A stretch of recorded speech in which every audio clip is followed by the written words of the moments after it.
दोस्तों, हरियाणा सरकार के द्वारा जो मकान मरम्मत के फॉर्म जो आपको पैसे मिलते हैं उसकी साइट खोल दी गई है, उसका पोर्टल खोल दिया गया है। जिसका भी बीपीएल राशन कार्ड बना है वो किसी भी जाति से आता है, किसी भी समुदाय से आता है, किसी भी धर्म से आता है। इसमें कोई कंडीशन नहीं है, सिर्फ और सिर्फ जिसका बीपीएल राशन कार्ड बना हुआ है वो व्यक्ति मकान मरम्मत के 80,000 रुपये हरियाणा सरकार से डॉक्टर नवीनीकरण आवास योजना के तहत ले सकता है। मैं इसमें आपको पहले डॉक्यूमेंट्स बता देता हूं, फिर आपको पूरी जानकारी दूंगा कि किस प्रकार से आप इस फॉर्म को अप्लाई करेंगे और कितने दिन में आपके पैसे अप्रूव हो जाएंगे और कैसे आपको फॉर्म जमा करवाना है। ये सारी जानकारी इस वीडियो में मैं आपको बता देता हूं। देखिए दोस्तों, सबसे पहली कंडीशन है, अगर आपका मकान टूट फूट की हालात में है, आपके मकान की ऐसी कंडीशन है कि उसकी रिपेयर करवानी है, उसकी मरम्मत करवानी है, तो और आपका मकान कम से कम 10 वर्ष पुराना है, तो हरियाणा सरकार से आप डॉक्टर नवीनीकरण आवास योजना के तहत 80,000 रुपये मकान मरम्मत के ले सकते हैं।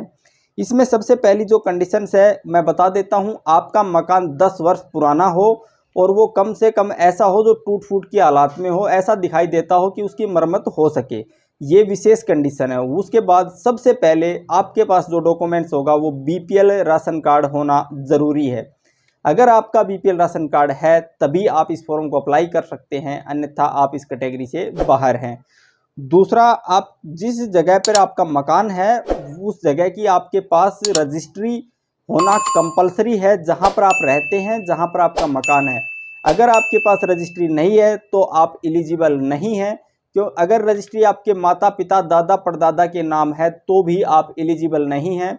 जिस व्यक्ति का नाम राशन कार्ड में है और वो जिंदा है उसके नाम से प्लॉट की रजिस्ट्री होना कंपलसरी है।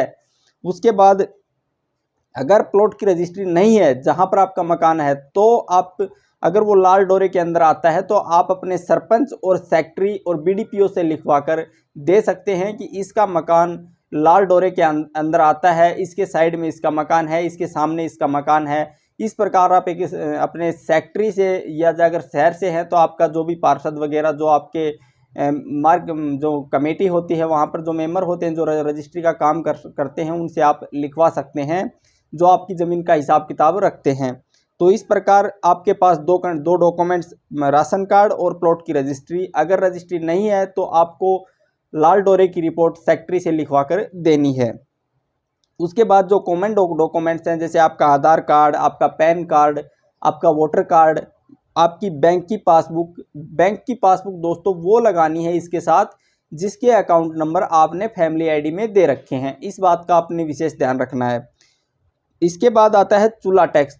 चूल्हा टैक्स आप अपने सरपंच से या वार्ड पार्षद से कटवा कर दे सकते हैं। लेटेस्ट की चूल्हा टैक्स लगेगी, ये आपकी 100 रुपये के आसपास आप अपने सरपंच या सेक्रेटरी से बनवा सकते हैं या आपके पार्षद वगैरह से बनवा सकते हैं। अगर आप शहर के स्थायी निवासी हैं तो चूल्हा टैक्स बन जाएगी आराम से, इसमें कोई दिक्कत नहीं आती।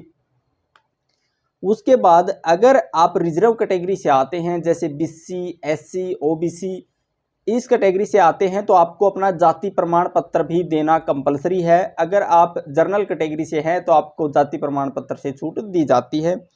इसके साथ ही आपको हरियाणा डोमिसाइल आपको देनी होगी। आप हरियाणा के स्थायी निवासी हैं, इसका डॉक्यूमेंट्स आपको हरियाणा रेजिडेंस सर्टिफिकेट जिसे कहते हैं, आप उसे डोमिसाइल भी कह सकते हैं, ये आपको ये डॉक्यूमेंट्स देने होंगे। इसके बाद जिस मकान में कि आपने मरम्मत करवानी है उस मकान के सामने खड़े होकर आपने एक फ़ोटो बनवानी है जिसमें आपका पूरा मकान दिखाई दे कि यह मकान आपका है। उस मकान के सामने आप खड़े होंगे और एक फ़ोटो बनवाकर आपको लगानी है। फ़ोटो A4 साइज़ हो सकती है। इसके साथ ही आपने जिस भी मिस्त्री से आपने अपने मकान की रिपेयर करवानी है उस मिस्त्री से देखिए 80,000 रुपये आपको आर्थिक सहायता मिलेगी। तो आप उस मिस्त्री से बोलिए कि करीब 1 लाख रुपए तक का एस्टिमेट बना के दीजिए ताकि मुझे महकमे से बेनिफिट मिल सके। वो मिस्त्री आपको एक सिंपल कागज़ पर लिख कर देगा आपका नाम, आपके माता का नाम, आपके पिता का नाम, आपका गांव, और उसमें लिखेगा कि इतने रुपए की सीमेंट लगेगी, इतने रुपए की बजरी लगेगी, इतने रुपए का डस्ट लगेगा, इतने रुपए की दिहाड़ी लगेगी। टोटल आपका 1 लाख रुपए के समथिंग आपको मरम्मत में आपके मकान में पैसे आएंगे। ये आपने सिंपल कागज़ पर अपने जिस भी मिस्त्री से आपने मरम्मत करवानी है, मिस्त्री से काम करवाना है, उसके सिग्नेचर करवा कर आपने एक डॉक्यूमेंट्स में, जिसे आप मिस्त्री रिपोर्ट कहते हैं, वो इसमें साथ में लगाएंगे। उसके बाद में आपने एक एफिडेविट बनवाना है और एफिडेविट में लिखवाना है कि मेरा बीपीएल राशन कार्ड है, मेरा मकान 10 वर्ष से ज़्यादा पुराना है, टूट फूट की हालात में है और मैंने आज तक किसी भी डिपार्टमेंट से मकान के लिए अनुदान के रूप में राशि नहीं ली है। तो और जो भी पैसे मुझे मिलेंगे वो मैं अपने मकान मरम्मत में लगाऊंगा, मकान की टूट फूट में लगाऊंगा। तो मुझे डॉक्टर अंबेडकर नवीनीकरण आवास योजना के तहत मकान मरम्मत के 80,000 रुपये दिए जाएं और जो भी मेरे पैसे होंगे मैं अपने मकान में लगाऊंगा। अगर इसमें किसी प्रकार की कोई जानकारी गलत दी जाती है तो मैं स्वयं जिम्मेवार हूँगा और मुझ पर कानूनी कार्रवाई की जा सकती है। इसके बाद दोस्तों आपको इस चीज़ का तो पता होगा कि हरियाणा सरकार में फैमिली आईडी के बिना आप किसी भी फॉर्म को अप्लाई नहीं कर सकते। तो इसके साथ आपको अपनी फैमिली आईडी लगानी होगी और इसके साथ आपको अपना मोबाइल नंबर साथ में रखना है। जो नंबर आपका फैमिली आईडी में ऐड है वो नंबर आपका अपने पास रखना है, क्योंकि जब आप फॉर्म अप्लाई करेंगे तो आपके पास OTP आएगा और उस OTP के द्वारा ही आप फॉर्म को अप्लाई कर सकते हैं। तो दोस्तों ये डॉक्यूमेंट्स हैं, मैं फिर बता देता हूँ। आपका बीपीएल राशन कार्ड, प्लॉट की रजिस्ट्री या फिर लाल डोरा रिपोर्ट, उसके बाद आपका आधार कार्ड, आपका पैन कार्ड, आपका वोटर कार्ड, आपकी बैंक की पासबुक, आपका चूल्हा टैक्स, आपका जाति प्रमाण पत्र, आपका हरियाणा डोमिसाइल, आपके मकान के सामने खड़े होकर आपकी एक फ़ोटो, मिस्त्री रिपोर्ट और एक एफिडेविट और एक फैमिली आईडी और आपका मोबाइल जो जिसका नंबर आपने फैमिली आईडी में दिया हुआ है। दोस्तों अगर आपके पास ये डॉक्यूमेंट्स हैं तो आपको कुछ भी नहीं करना। आपको अपने घर पर www.saralharyana.portal पर जाएंगे और वहां पर अपना ईमेल आईडी से रजिस्ट्रेशन करके आप इस फॉर्म को डॉक्टर अंबेडकर नवीनीकरण आवास योजना के नाम से सर्च करेंगे और उस फॉर्म पर क्लिक करके आप अपने घर से ही फॉर्म को सबमिट कर सकते हैं। इसके बाद जब आपका फॉर्म सबमिट हो जाए तो आपको विभाग में किसी भी प्रकार का कोई डॉक्यूमेंट्स, कोई फाइल वगैरह जमा करवाने की ज़रूरत नहीं है। अगर आपको फॉर्म भरना नहीं आता, आपसे साइबर कैफ़े वाला ज़्यादा पैसे लेता है, तो दोस्तों आपको घबराने की ज़रूरत नहीं है।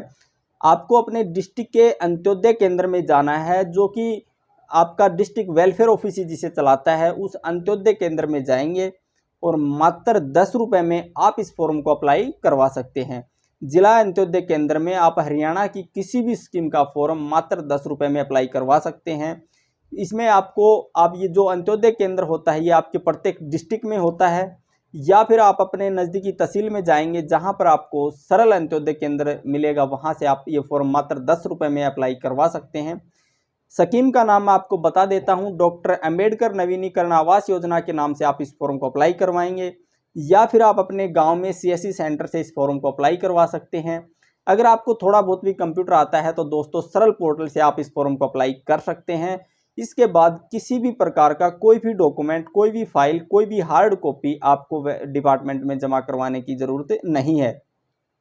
जैसे ही आप फॉर्म सबमिट कर देते हैं उसके बाद में फॉर्म ऑटोमेटिक ही विभाग के पोर्टल पर पहुंच जाता है और विभाग द्वारा आपके डॉक्यूमेंट्स की वेरिफिकेशन करके उसके बाद विभाग से तहसील वेलफेयर ऑफिसर, तहसील कल्याण अधिकारी, जो भी आपकी तहसील का होता है, वो आपके घर पर आता है, आपके मकान की वेरिफिकेशन करता है। अगर आप एलिजिबल पाए जाते हैं तो आपके पैसे रिकमेंड कर दिए जाते हैं और ज़्यादा से ज़्यादा 15 दिन में आपके अकाउंट में पैसे डाल दिए जाते हैं।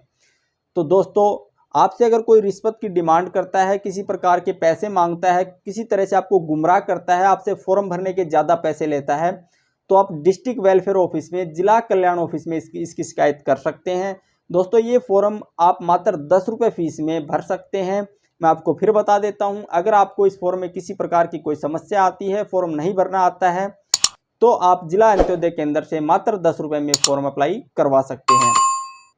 अगर दोस्तों आपको किसी प्रकार की कोई समस्या है इस फॉर्म से संबंधित तो प्लीज़ आप मुझे कमेंट कीजिए, मैं आपके कमेंट का रिप्लाई करने की कोशिश करूंगा। और दोस्तों मैं आपको फिर बता देता हूं, इस टाइम विभाग का जो पोर्टल है वो ओपन है, आप इस फॉर्म को अप्लाई करके जल्द से जल्द इस स्कीम का लाभ ले सकते हैं। दोस्तों इस प्रकार की अगर आप वीडियो देखना चाहते हैं तो प्लीज़ आप चैनल को सब्सक्राइब कर लीजिए, क्योंकि मैं इस चैनल पर हरियाणा गवर्नमेंट की जो भी नई नई स्कीम्स आती हैं